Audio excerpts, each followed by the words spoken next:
मेरे प्यारे भाई बहनों, मेरे एस्ट्रो ज्योतिष हिंदी चैनल में सभी का स्वागत है।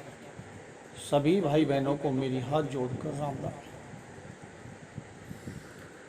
देखिए, 11 जुलाई 2021 दिन रविवार पुष्य नक्षत्र के दिन एक बहुत बड़ा महासंयोग बनने जा रहा है,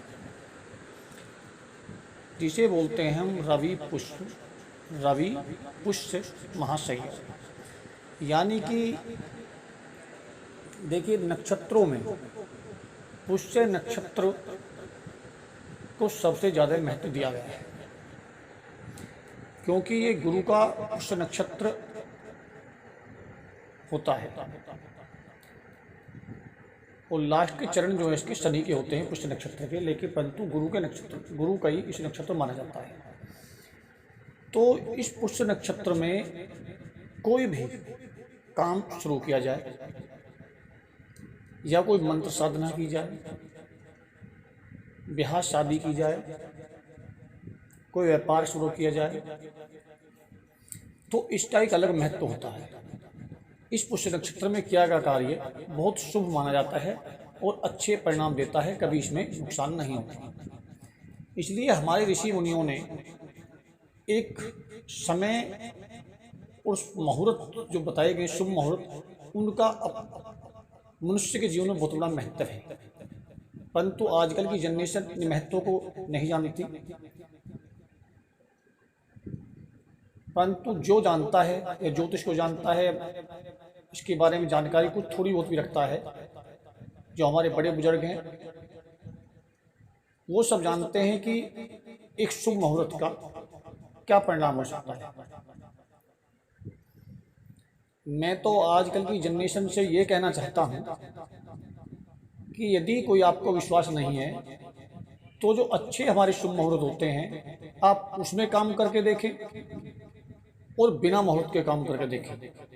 आपको इसके शुभ मुहूर्त के महत्व का पता चल जाएगा कि क्या महत्व होता है शुभ मुहूर्त का और अशुभ मुहूर्त का क्या महत्व होता है। इससे ज़्यादा नहीं कुछ नहीं कह सकते। तो इसी प्रकार से 11 जुलाई 2021 को रवि पुष्य महासंयोग का निर्माण हो रहा है।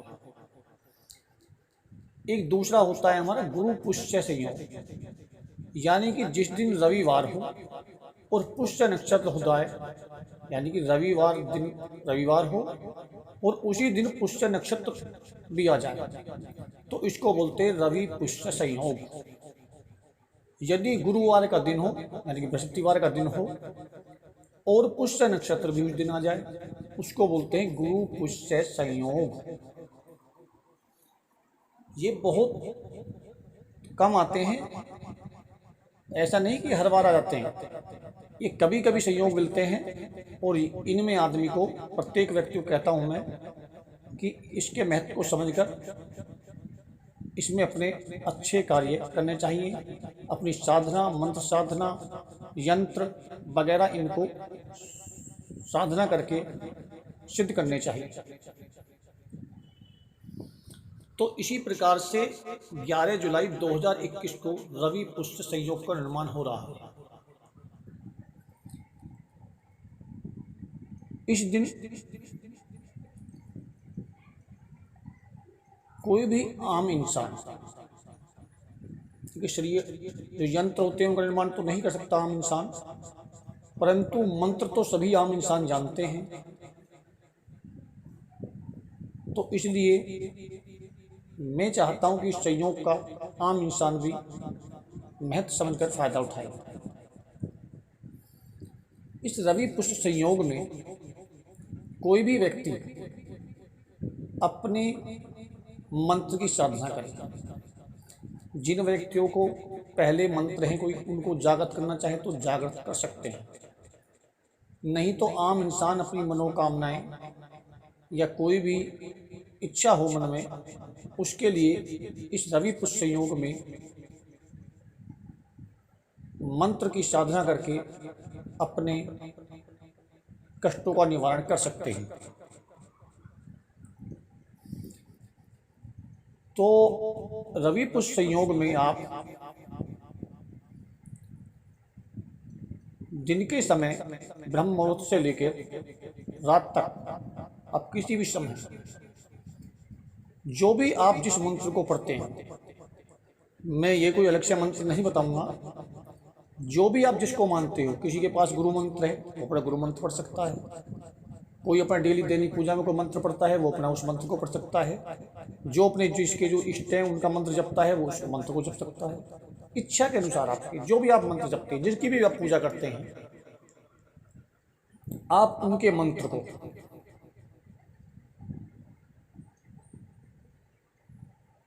कम से कम 11 माला कम से कम आप उस मंत्र का जाप करें। अधिक से अधिक तो कितना भी कर सकते हैं आप, लेकिन कम से कम बता रहा हूँ 11 माला आप कम से कम जप करें, तो आपके जो भी कोई इष्ट हैं या जिस मंत्र को आप जपते हैं या कोई आपका गुरु मंत्र है, वो मंत्र आपको शक्ति के रूप में आपके कष्टों का अवश्य निर्माण करेगा। क्योंकि मंत्र की साधना के विफल नहीं होती। अगर सच्चे दिल उस मंत्र के प्रति विश्वास, गुरु और ईश्वर के प्रति आस्था रखकर यदि मंत्र को पूर्ण विश्वास के साथ किया जाए तो मंत्र की शक्ति के विफल नहीं होती, हमेशा वो सफल होती है। इसलिए 11 जुलाई 2021 को रवि पुष्य नक्षत्र में आप के पास जो भी जिस मंत्र को जपते हैं उस मंत्र की साधना करके अपने कष्टों का निवारण कर सकते हैं। इसमें जब तो आप पूरे दिन कभी भी सकते हैं, रात में जप सकते हैं, परंतु सुबह ब्रह्म मुहूर्त में जप करें, आपको बहुत दुगना लाभ देगा। आप दोपहर के समय करें, बहुत अच्छा लाभ देगा। और शाम के टाइम संध्या सायकाल में, यानी कि सूर्य अस्त से पहले और सूर्य अस्त होने के बाद तक आप जाप करते रहें, बहुत अच्छे परिणाम आपको मिलेंगे। ध्यान लगाकर आप जप कर सकें। ऐसा नहीं कि आप हाथ में माला चल रही है और मन में जो है उल्टी सीधी बातें चल रही है, ये नहीं।